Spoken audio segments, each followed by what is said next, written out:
a glorious summer day, and I am out on the Raptor today, out enjoying the Michigan woods. And my mission today is to test waypoints with the Mavic and see if I can't get some aerial photography out here in the woods. So stick around and see if it happens.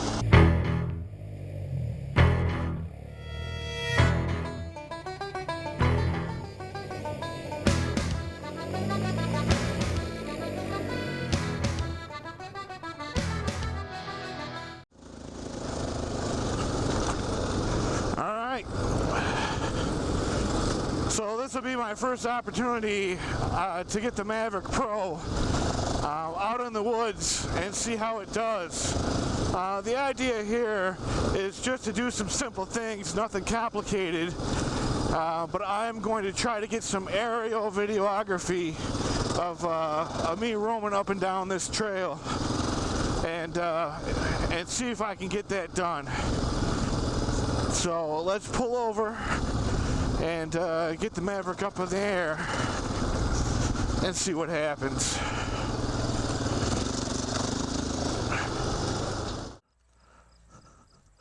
So I'm out in the woods and I have with me my handy dandy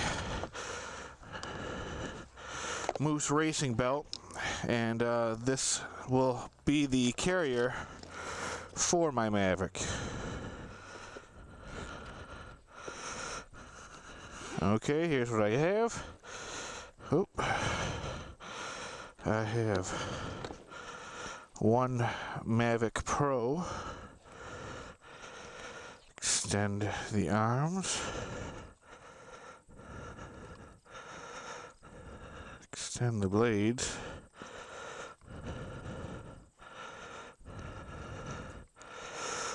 Okay, now this thing sits pretty low to the ground. And yeah, I'm in the woods, so what I got was some extensions for the legs.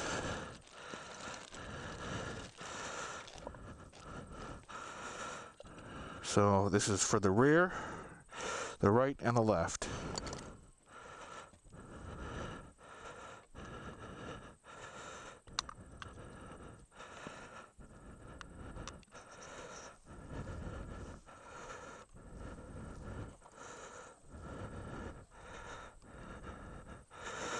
Oh, they only go on one way. As you see, they have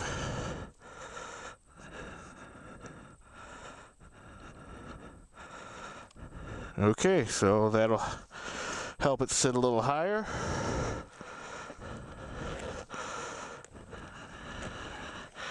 And I have the controller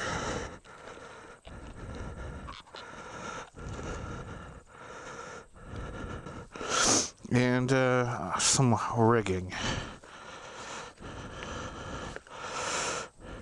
Now I'm hoping this pad can sit here, and then I have two small bungees, and I'm hoping I can just tack it here, and yeah, and hook it here. That's the general idea.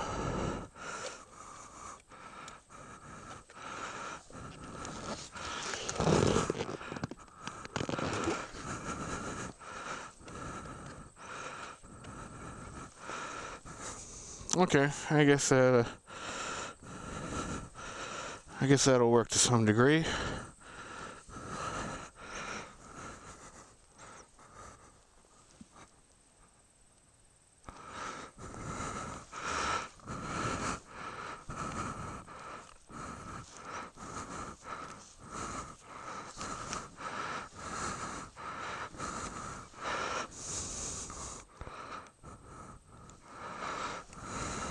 Okay.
my first initial drone test out in the woods, I'm going to initially say that it was mildly successful. First of all, in the regard that I did not lose my drone. I completely recovered it. It flew the exact patterns that I told it to. I did kind of get a feel for its waypoint speed, which is right around 22 miles an hour. But it did do the waypoints.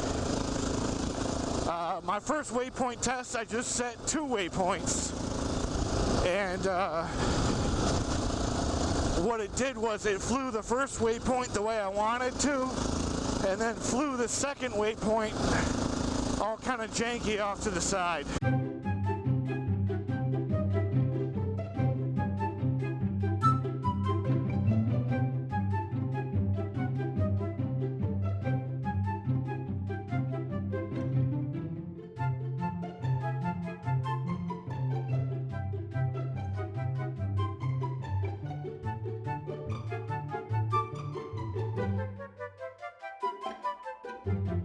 So the second waypoint test, what I did was a simple point A to point B, but I gave it 4 waypoints as I gave it the instruction to do a box at the end of its at the end of one leg. So what it did is it would reach the end of the leg, go over, go forward, go back over to its original waypoint line, and then resume back along the waypoint line back to its starting point. So, you know, other than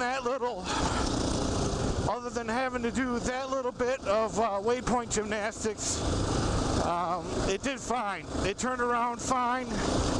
And the camera was pointed in the direction that I wanted it to be, and hopefully I rode through the view as intended, because what I'm not trying to do is crash my bike while I'm looking at my drone monitor.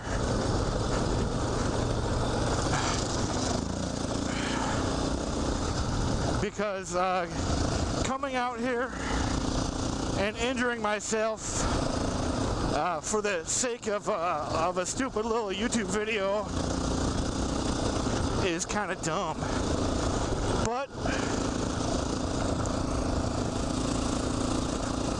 I want to make better stupid little YouTube videos, so I am pushing the envelope a little bit in regards to adding a drone to get autonomous flight pictures or video to splice into the overall video, in hopes that I can increase my video quality. We'll see. This is going to be a huge learning process for me, because this takes me from the realm of what I call two-dimensional videography. I'm on a flat surface, traveling on a flat surface, looking either forward or back, depending on the camera views that I can give you, based on what I can put on the bike.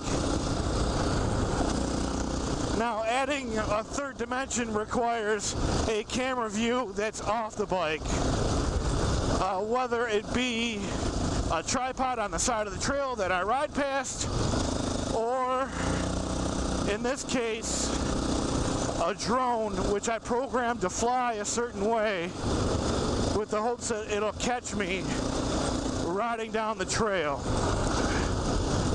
So it'll just be a matter of